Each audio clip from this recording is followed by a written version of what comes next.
Olá, então vamos lá falar agora de fundamentos relacionados ao Large Account Management. Você vai reparar que esse é uma parte super importante da nossa jornada, porque isso aqui pretende te situar em relação às principais diferenças daquilo que é a venda de escala, que provavelmente você está mais habituado. Então, começando aqui sobre os fundamentos, a gente precisa falar do ICP estendido. Então, sempre que eu vou seja numa startup, seja numa empresa consolidada, idealmente eu deveria ter adequadamente definido o tal do ICP, que é o perfil do cliente ideal. A gente não vai falar aqui sobre como definir o ICP, evidentemente. Bem, só que o ICP, ele tem duas dimensões. Ou ele deveria ter duas dimensões. E aqui, calma, estamos falando de vendas B2B, certo? Então, se for venda B2C, aí é outra coisa. Vamos falar de B2B. Então, primeiro lugar, é a visão ICP da pessoa empresa, da pessoa jurídica, tá certo? Então aqui eu vou definir o seguinte, olha, meu ICP empresa, ele é uma organização com tantos funcionários do segmento tal, eventualmente da região tal, que tenha tais características, que a distinguem, blá blá blá blá blá blá blá blá blá. Beleza.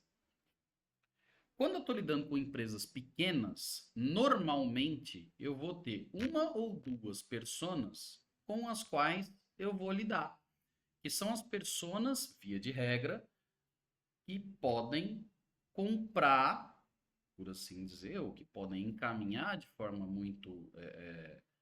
de forma mais objetiva a aquisição do meu produto, do meu serviço, da minha oferta.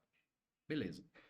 Agora, quando eu vou para um perfil de empresa grande, isso não acontece só em empresa grande, tá? Mas vamos focar aqui no nosso tema. Existem vários perfis.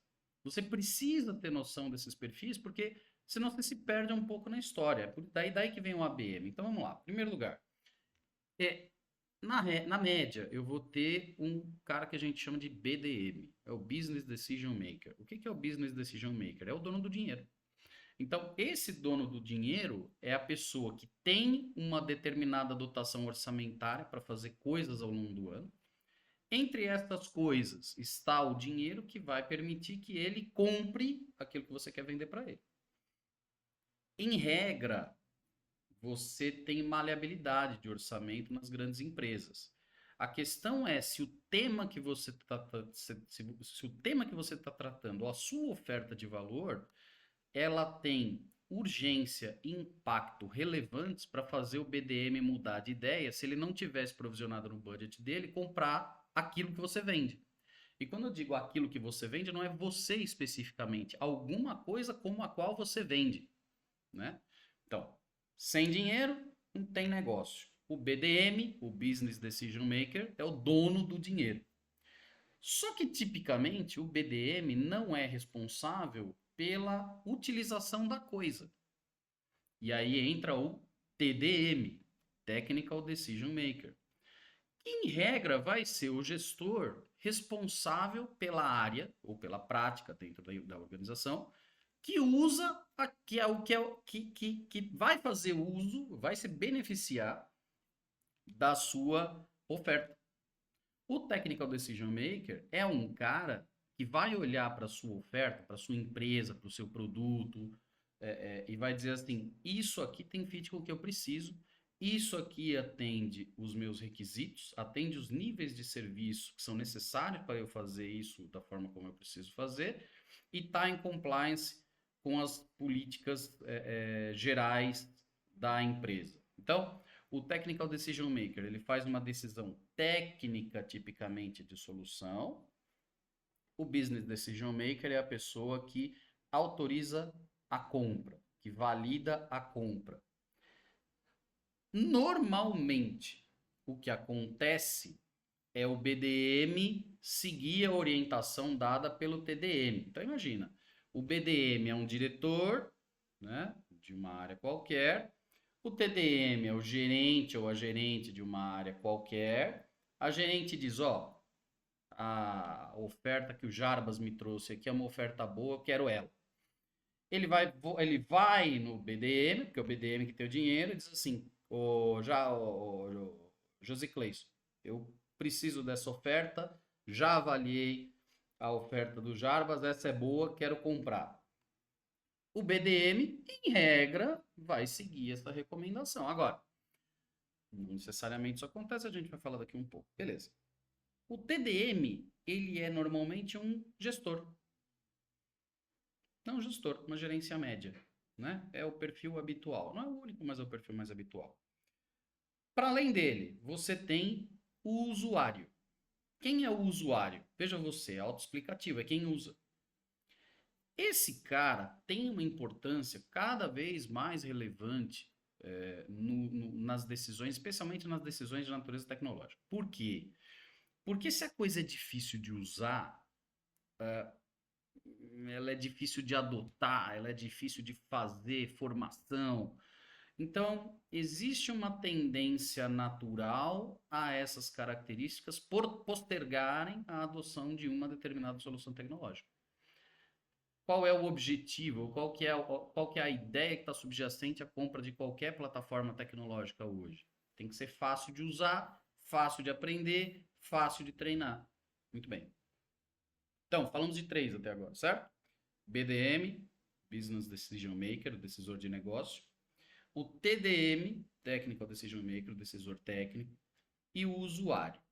Só que você tem mais caras envolvidos nesse processo, mais perfis. Outro perfil importante, tecnologia. Você fala, pô, Paulo, peraí. Eu venho do SaaS. Então não precisa instalar nada, não precisa de servidor, não precisa. É verdade, cara pálida. Só que, numa grande organização, existem requisitos de compliance, existem políticas de segurança da informação, existem políticas de privacidade, é necessário estar em conformidade com LGPD, RGPR, CAN-SPAM, seja lá o que for, aquilo que tiver, aquilo a que o cliente estiver sujeito ou afeto em termos em termos de regulação.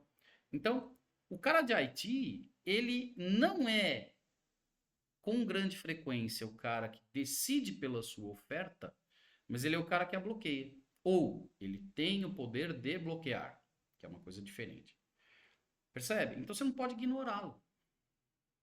Você não pode simplesmente dizer, não. Eu só venho do SaaS, então não vou falar com o cara de tecnologia porque, porra, ele só trata de cabo e caixa. Não. Você precisa estar articulado com ele em um determinado nível para que ele não te bloqueie. Ele pode ser o seu gatekeeper. E aí, repara, se BDM quer, TDM quer, usuário quer e IT veta, em regra você não entra. Esse é o comportamento normal. Nós falamos de 4 perfis até agora. Vamos para o quinto. Compras. Você vai olhar e vai ouvir a maioria das metodologias de vendas consultivas, elas dizem bem que você tem que construir um cenário de tal forma que o processo de compra seja relevante. Acontece que é raro em grandes organizações você conseguir escapulir do processo de compras. Então, ao não conseguir desviar do processo de compras, porque muitas vezes você tem governança aqui envolvida, você tem que passar por ele, né? O que vai acontecer? Você precisa estar articulado com compras também. E aí, imagina, todo mundo aqui que eu falei tem meta, tem objetivo. Se você não ajuda de alguma maneira esses caras a cumprirem os seus objetivos, dificilmente você vai conseguir a adesão deles. Assim como o cara de IT, o cara de procurement pode ser, com frequência não é, mas ele pode ser um gatekeeper. Em que circunstâncias que ele não é o cara que vai te bloquear? Só se você tiver um alinhamento muito forte com o BDM e o TDM. Se esses dois caras estiverem comprados com a sua oferta, aí diminui o poder, junto com o IT, diminui o poder do procurement, né, do compras, de conseguir te bloquear. Mas se ele te dizer assim, se esses caras estiverem no mood de, pô, eu quero, mas se for outro também, tá, não fico tão feliz, mas vai. Putz, você tem um desafio enorme aqui. Então, olha só, A gente falou de 5 perfis diferentes. A gente falou de Business Decision Maker, recapitulando, Technical Decision Maker, usuário, IT e compras. Há outros. Tem uma estatística recente do Gartner, estamos desse ano, se não me engano, de 2024, que o número de pessoas envolvidas no processo de compras de qualquer solução tecnológica nas empresas aumentou num número substancial de empresas, de uma média de 6 pessoas envolvidas para uma média de 8 pessoas envolvidas. Isso significa que há 8 pessoas no limite que você precisa convencer. Não basta falar com o BDM. Não vai rolar se você só for com ele. Tá certo? Então, esses perfis aqui têm interesses, metas, responsabilidades, necessidades e contextos diferentes que você precisa abordar. O ABM fala de como fazer isso com esses caras de forma individual, personalizada e alinhada com seus perfis no contexto da empresa. Tá certo? Vamos seguir e na próxima aula avançar um pouco mais nos fundamentos. Até já!